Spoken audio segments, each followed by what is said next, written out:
আজকের এই যে 100তম দিন পার হচ্ছে সেটা নিয়ে আপনার ডেইলি স্টার একটা আজকে রিপোর্ট করেছে। তারা বলেছে যে ব্রাইট বিগিনিং ডিসপাইট এ গ্রিম ব্যাকড্রপ বা এরকম কিছু একটা, যে আপনার আমাদের যে 15 বছরের আওয়ামী শাসন, তার আগে আরও 2 বছর এবং তারপরে আরও নিয়ারলি 2 বছর, এই সময়কালটা তো আমাদের এখানে আসলে বন্ধ্যা সময় হিসেবে চিহ্নিত হবে। এবং এই সময়কালে যে জিনিসগুলি ঘটেছিল, যে আপনার সব কিছুই রাজনীতিকীকরণ হয়েছে এবং আপনার ধরেন ন্যায় বিচার বা সামাজিক ন্যায় বিচার, এই জিনিসগুলি অ্যাবসলিউটলি হারিয়ে গিয়েছিল। সো সেই প্রেক্ষাপটে বিএনপির যে নতুন সরকার গঠিত হয়েছে, তারা 100 দিনের মধ্যে সব কিছু করে ফেলবেন এটা প্রত্যাশা করা ঠিক না। আর আরেকটা জিনিস আছে যে আপনার অনেকেই আমরা বলছি যে 100 দিনের মধ্যে এই জিনিসগুলি করলে ভালো হতো, ওই জিনিসগুলি করলে ভালো হতো, কিন্তু একটা জিনিস চিন্তা করতে হবে যে আমি আমার রাজনৈতিক চিন্তাভাবনা থেকে বলতে পারি যে 100 দিনের মধ্যে জুলাই সনদ বাস্তবায়ন হলে আমার রাজনৈতিক লাভ হইতো কিংবা আমার রাজনৈতিক দলের লাভ হইতো। কিন্তু এই জিনিসটা তো চিন্তা করবেন যারা সরকার আছেন তারাও, যে তাদের 100 দিনের মধ্যে করলে লাভ হবে কিংবা 6 মাসের মধ্যে করলে লাভ হবে বা কিংবা এরকম। সো এই জিনিসগুলি চিন্তা করতে হবে। এবং আরেকটা জিনিস হলো যে আমরা যে জনপ্রত্যাশা, এইটাকে আসলে আমরা কালার করি আমাদের নিজের মনের রঙে।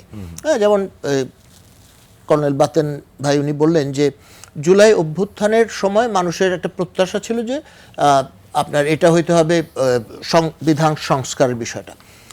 আপনার জুলাই অভ্যুত্থানের দিনগুলি আপনি যদি হিসাব করে দেখেন যে এই সময়কালে প্রথম দাবিগুলি ছিল হচ্ছে চাকরি ক্ষেত্রে কর্মসংস্থান, বৈষম্য দূরীকরণ, এগুলো ওদের যে 8টা দফা সেটা তো পরে আসলো। প্রথমটা ছিল যে রেশনালাইজ করা আপনার কোটা সিস্টেমটাকে, পরবর্তীতে আসলো 8 দফা এবং ফাইনালি আসলো 1 দফা, যেটা হলো যে শেখ হাসিনার তাকে সরে যেতে হবে।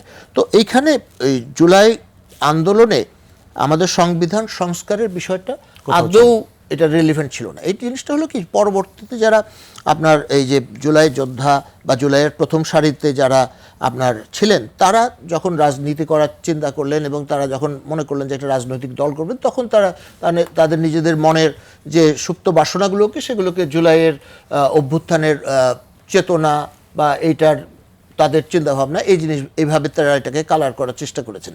এখন বেসিক জিনিসটা হলো যে আমরা ইতিহাসকে বারবার ভুলে যাই, ইতিহাসকে আমরা মডিফাই করি। আমরা 71-এর ইতিহাসটাও আমরা ওইভাবে দেখেছি। 71 সালে আমরা যে উদ্দেশ্যে আমরা আমাদের স্বাধীনতা যুদ্ধ, মহান স্বাধীনতা যুদ্ধ মানে হয়েছিল, সেটাকে আমরা পরবর্তীতে চেঞ্জ করে ফেলেছি, পরিবর্তন করেছি আমাদের যারা পরবর্তীতে রাষ্ট্র ক্ষমতায় ছিলেন তাদের অভিলাষ অনুযায়ী। এই ক্ষেত্রেও সেই জিনিসটা অনেকখানি ঘটেছে।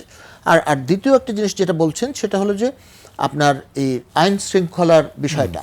আইন শৃঙ্খলার বিষয়টা হলো কি, যে আমাদের পুলিশ বাহিনীটা একটা বড় অংশ আপনার এইটা আওয়ামীকরণ তো হয়েছিল, গোপালীকরণও হয়েছিল, এই যেটা আমরা সবাই জানি এবং সবাই দেখেছি এবং আমরা অনুভব করি। এবং এই দেখেন যে একটা গণ অভ্যুত্থানের সফলতার পরে আপনার কতগুলো পুলিশ অফিসার পালিয়ে গেলেন।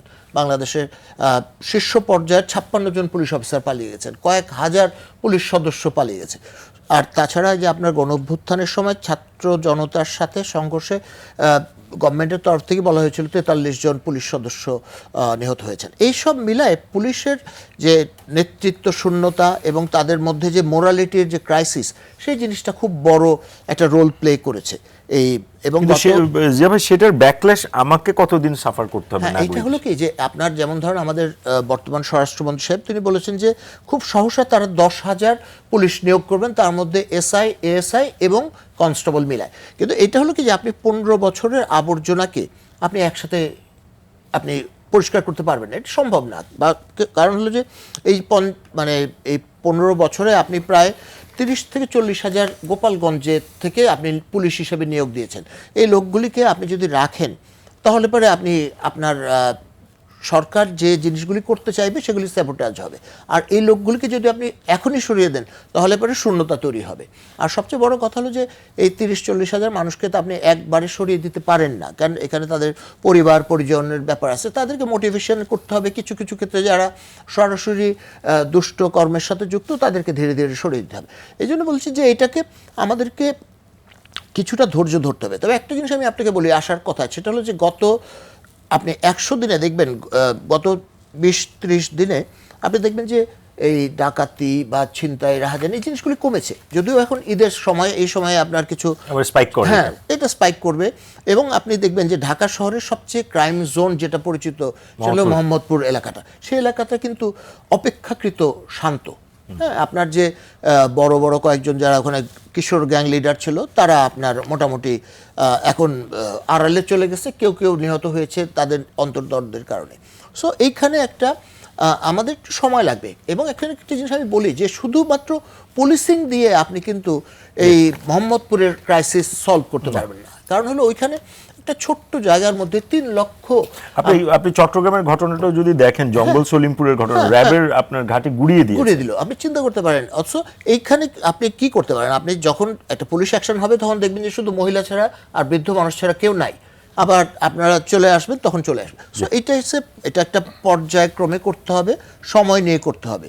তবে আমি মনে করি যে এই সরকার এখন পর্যন্ত যে কাজগুলি করেছে, যে লক্ষণগুলি দেখা যাচ্ছে, তাতে আমরা আশাবাদী হতেই হবে। আশাহত হওয়ার কোনো কারণ আমি দেখি না।